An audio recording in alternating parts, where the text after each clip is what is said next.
Good morning students. आज हम लेखन कौशल में अनुच्छेद लेखन को लिखना सीखेंगे और अनुच्छेद लेखन क्या होता है, इसको लिखने में हमें क्या क्या सावधानी बरतनी चाहिए। इसे हम इंग्लिश में पैराग्राफ राइटिंग कहते हैं। ये 5 नंबर का आता है आपके बोर्ड एग्ज़ाम में, जिसमें 3 होते हैं और आपके लिए चॉइस होती है, आपको एक ही करना होता है।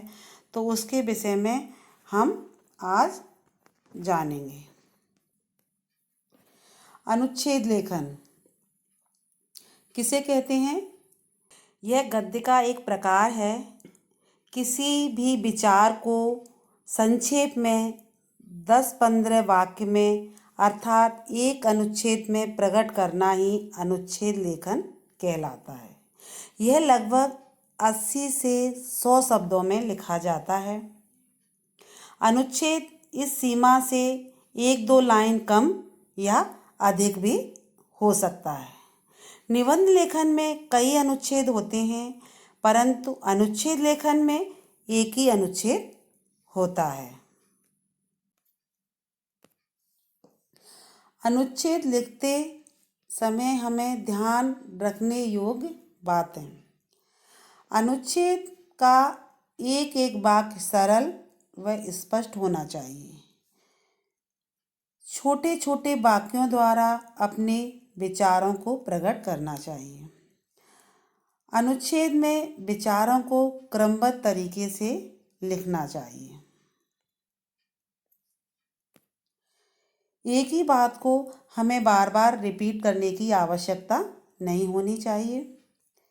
वाक्यों में शब्द सीमा का हमें विशेषकर ध्यान रखना है और विषय से संबंधित कोई भी सूक्ति या फिर कविता की कुछ पंक्तियां हम उसमें लिख सकते हैं। अनुच्छेद के अंत में आशावादी सोच को हमें प्रदर्शित करना है। अंत में निष्कर्ष समझ में आना चाहिए। हमारा जो पहला अनुच्छेद है वो है अभ्यास का महत्व, जिसके संकेत बिंदु हैं निरंतर अभ्यास करके असाध्य को साधना। दूसरा है अभ्यास द्वारा मूर्ख व्यक्ति का विद्वान बनना। यदि निरंतर अभ्यास किया जाए तो असाधारण काम को भी हम संभव बना सकते हैं। ईश्वर ने सभी मनुष्यों को बुद्धि दी है। उस बुद्धि का प्रयोग करना और अभ्यास करके मनुष्य कुछ भी हासिल कर सकता है।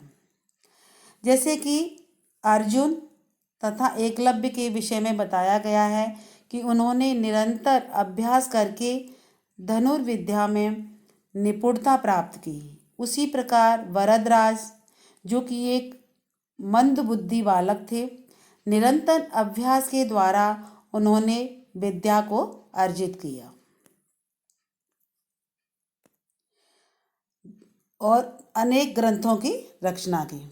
उन्हीं पर एक प्रसिद्ध ये कहावत है, करत करत अभ्यास के जड़मत होत सुजान और रसरी आवत जाते सिल पर पड़त नसान।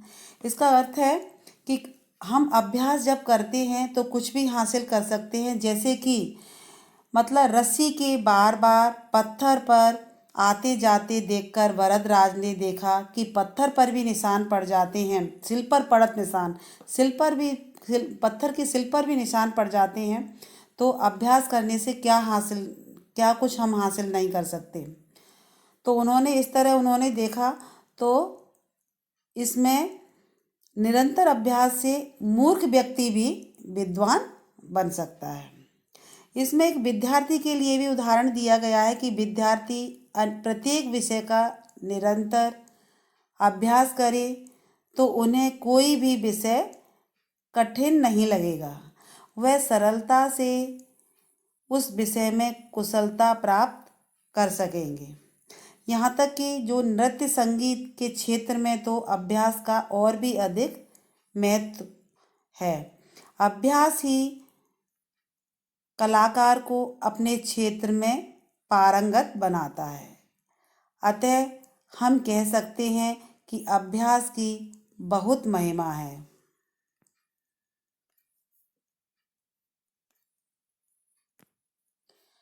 हमारा दूसरा अनुच्छेद है आज का युवा। संकेत बिंदुओं के आधार पर ही हमें इनको लिखना है, इसको अनुच्छेद को, जैसे कि देश का भविष्य, सजग, लक्ष्य को निर्धारित करना, अपनी जिम्मेदारी को समझना।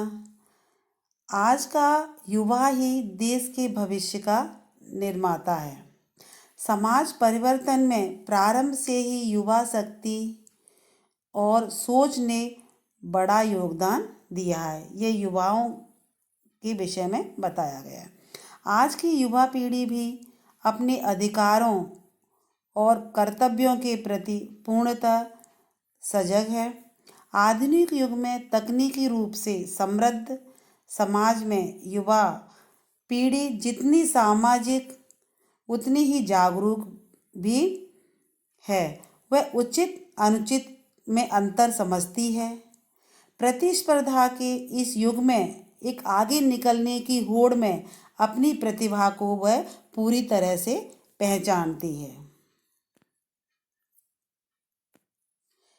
वे अपने नन्हे पंखों को फैलाकर आकाश की ऊंचाइयों पर अपना घर बनाने की चाह को पूरा करते नजर आते हैं। जीवन के आकर्षणों ने जहां कभी उन्हें नकारा, किसी ने नालायक, किसी ने उसे दिशाहीन आदि नाम दे डाले थे, आज के युवाओं ने उन्हें मिटा डाला। हर युवा में एक से बढ़कर एक प्रतिभा छिपी हुई है और आज अभिभावक भी उसे जान गए हैं। उनके साथ ने उन्हें और भी जिम्मेदार बना दिया है। आज का युवा जीवन की हर चुनौती का सामना करने के लिए तैयार है, जैसे कि राजनीति, खेलकूद, संगीत, विज्ञान, शिक्षा, व्यवसाय, सिनेमा आदि। ऐसा कोई क्षेत्र नहीं जहां उन्होंने जीत हासिल न की हो।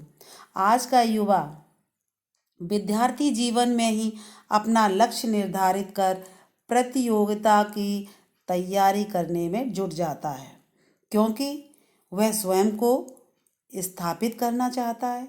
आज का युवा परिवार, समाज, देश को आगे बढ़ाकर उसके नाम को चार चांद लगा रहा है। वह देश का गौरव है, वह अभिमान है, युवा शक्ति की पहचान है।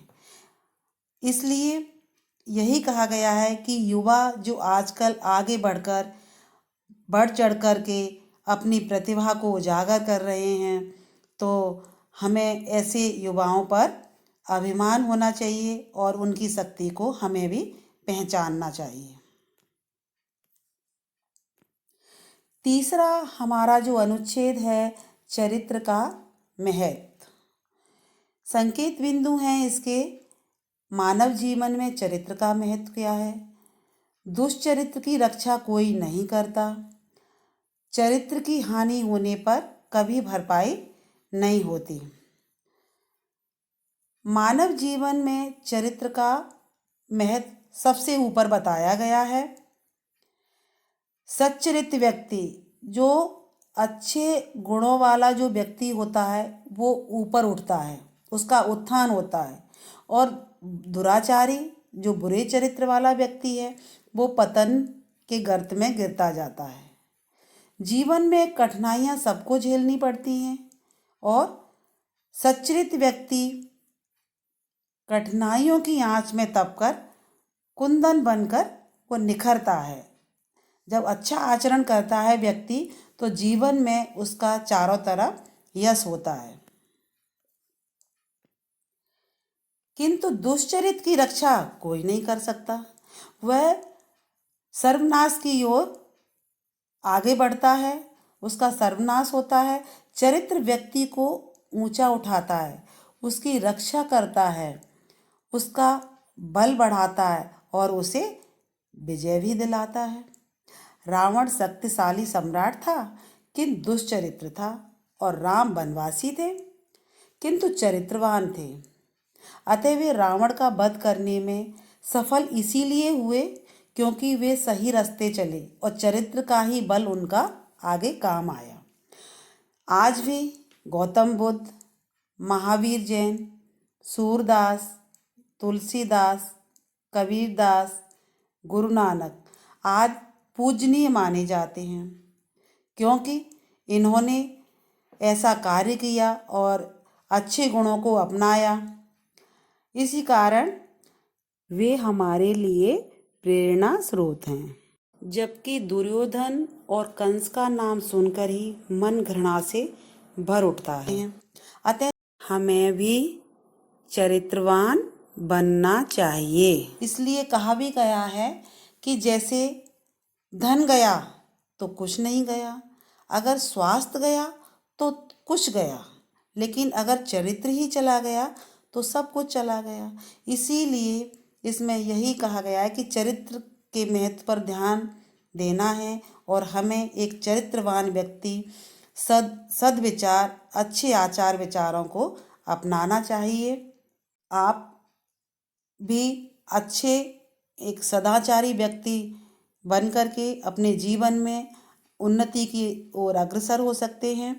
धन्यवाद।